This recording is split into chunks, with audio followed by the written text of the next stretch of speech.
Pawan Kalyan frustration మామూలుగా లేదు. ఈరోజు ఆంధ్రప్రదేశ్ డిప్యూటీ సీఎం పవన్ కళ్యాణ్ గారు తెలంగాణలో జూన్ 2వ తారీఖు నాడు అంటే ఈ రోజు సభ పెట్టుకుంటానని హైకోర్టుకు వెళ్ళాడు. ఎందుకంటే పోలీసులు సభకు పర్మిషన్ ఇవ్వలేరు కాబట్టి హైకోర్టు నిరాకరించింది. చివరకు ప్రెస్ మీట్ పెట్టాడు. ప్రెస్ మీట్ లో చాలా ఫ్రస్ట్రేషన్ గా ఫీల్ అయ్యాడు. పాపం చాలా బాధపడుతున్నాడు. నేను ఆంధ్రలో నన్ను ఎవరు దేకతలేరు, నన్ను ఆంధ్రాలోనే ఎవరు దేకట్లేదు, ఇంకా తెలంగాణలో నేను ఎక్కడ ముఖ్యమంత్రి అవుతాను పాపం చాలా బాధతో అసలు చెప్పాడు. నిజమే, అతను చెప్పింది కూడా నిజమే. ఇక్కడ ఆంధ్రప్రదేశ్లో కాకుండా తెలంగాణలో నేను కాలేనని అతనికి అర్థమైంది. స్వాగతిద్దాం, మాటను స్వాగతిద్దాం. మరి తెలంగాణ రాజకీయాలు ఎందుకంటే ప్రజాస్వామ్య దేశంలో, భారతదేశంలో ఎవరు ఎక్కడైనా పార్టీని పెట్టుకోవచ్చు, ప్రచారం చేసుకోవచ్చు. తెలంగాణలో కూడా చేసుకునే హక్కు మీకు ఉంది. కానీ మీరు తెలంగాణ యొక్క తెలంగాణ ఏర్పాటును మీరు వ్యతిరేకించారు. తెలంగాణ కావడం మీకు ఇష్టం లేదు, తెలంగాణ రావడం మీకు ఇష్టం లేదు. కాబట్టి తెలంగాణ వచ్చినప్పుడు మీరు చాలా బాధపడ్డారు. మరి అప్పుడు రాజకీయంగా చెప్పిర్రా, ఆంధ్ర ప్రజలను మోసం చేయనికే చెప్పిర్రా, మాకు అర్థం కాదు. ఒకప్పుడు బీఎస్పీ అంటివి, చెగువేరా అంటివి, చంద్రబాబు నాయుడు తోటి పోతివి, మొదట బీజేపీని ఇష్టం వచ్చినట్టు బండబూతులు తిడుతుంది. తర్వాత ఎటాగట్టాగా అధికారం కావాలని చెప్పి బీజేపీ సంఘన చేరి బీజేపీ యొక్క సిద్ధాంతాలే గొప్పని చెప్పి మళ్ళీ రకమైనటువంటి మీకు కావాల్సిన కోరికలు, మీకు అధికారం కావాల్సిన ఈ కోరికను తీర్చుకోవడానికి బీజేపీ వంచన చేరి ఏదోలా ఆంధ్రప్రదేశ్కు డిప్యూటీ సీఎం అయినా. తెలంగాణలో మీరు సీఎం కాలేరని మీరే ఒప్పుకున్నారు కాబట్టి ఇక మీ గురించి మేము మాట్లాడడం కష్టమే, అవసరం లేదు ఇక్కడ.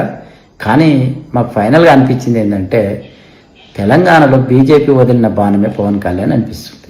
ఎందుకంటే ఆయనే చెప్పాడు నేను కాలేను ఇక్కడ. మరి ఎవరి కోసం వస్తుండంటే ఇది మోదీ అమిత్ షాలో భాగమే.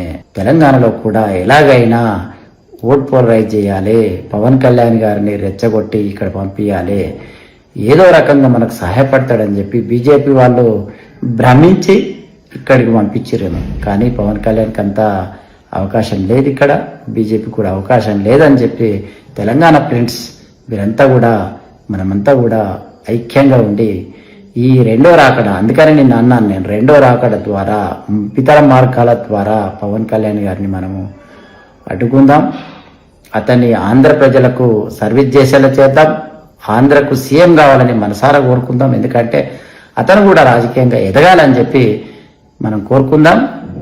Thank you all. జై తెలంగాణ. పవన్ కళ్యాణ్ ఫ్రస్ట్రేషన్ మామూలుగా లేదు. ఈరోజు ఆంధ్రప్రదేశ్ డిప్యూటీ సీఎం పవన్ కళ్యాణ్ గారు తెలంగాణలో జూన్ 2వ తారీఖు నాడు అంటే ఈ రోజు సభ పెట్టుకుంటానని హైకోర్టుకు వెళ్ళాడు. ఎందుకంటే పోలీసులు సభకు పర్మిషన్ ఇవ్వలేరు కాబట్టి హైకోర్టు నిరాకరించింది.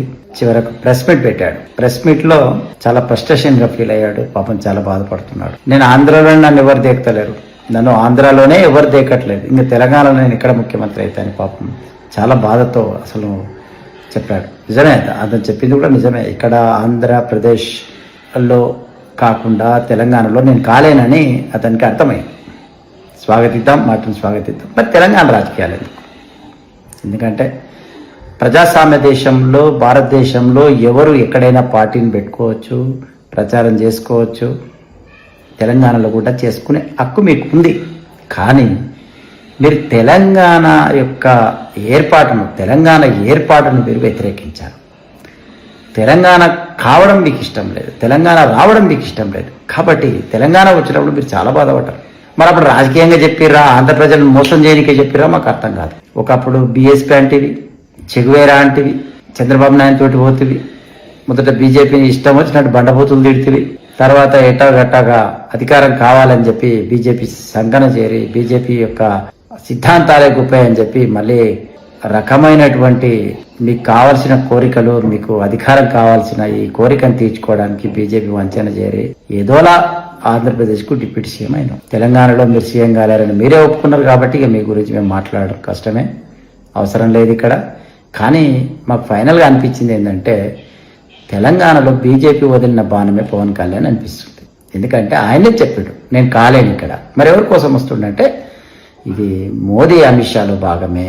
తెలంగాణలో కూడా ఎలాగైనా ఓట్ పోలరైజ్ చేయాలి, పవన్ కళ్యాణ్ గారిని రెచ్చగొట్టి ఇక్కడ పంపించాలి, ఏదో రకంగా మనకు సహాయపడతాడని చెప్పి బీజేపీ వాళ్ళు భ్రమించి ఇక్కడికి పంపించారేమో. కానీ పవన్ కళ్యాణ్కి అంతా అవకాశం లేదు, ఇక్కడ బీజేపీ కూడా అవకాశం లేదని చెప్పి తెలంగాణ ఫ్రెండ్స్ మీరంతా కూడా మనమంతా కూడా ఐక్యంగా ఉండి ఈ రెండో రాకడ, అందుకని నేను అన్నాను, నేను రెండో రాకడ ద్వారా ఇతర మార్గాల ద్వారా పవన్ కళ్యాణ్ గారిని మనము అడ్డుకుందాం, అతన్ని ఆంధ్ర ప్రజలకు సర్వీస్ చేసేలా చేద్దాం, ఆంధ్రకు సీఎం కావాలని మనసారా కోరుకుందాం. ఎందుకంటే అతను కూడా రాజకీయంగా ఎదగాలని చెప్పి మనం కోరుకుందాం.